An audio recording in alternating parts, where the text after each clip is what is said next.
Time check tayo, 3:11 na, April 21. Ayan. Kanina nga pala, naglakad tayo ng napakalayo, 9.88 kilometers yung nilakad natin. At first time tayo naglakad sa labas, yun yung outdoor walk natin. First time lang yun, gumamit tayo ng Strava para tansya natin kung gaano kalayo ang ating nilakad. At syempre, naubos ang ating kapangyarihan. Kaya ngayon, mag-regenerate tayo. Ito yung ating meal prep, napaka-basic lang pero masustansya talaga to guys. Ito, hindi ko alam kung anong tawag sa luto na to. Nakita ko lang to kay Ermat na niluto niya noon. Pero ang pampaasim ko lang dyan is kamatis at kalamansi. Meron tayong 3 galunggong. Okay, isang egg.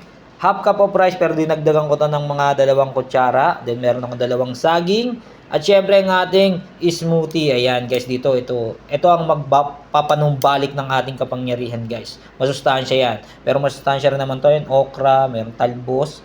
So ayan guys sustainable, napakasimple, madali i-maintain yung ganitong meal prep. Kaya try nyo na rin guys, tignan nyo naman, napakasarap. Ayan, sabi ko nga, kung sa pagkain ka tumaba, syempre sa pagkain ka rin papayat. So, ciao!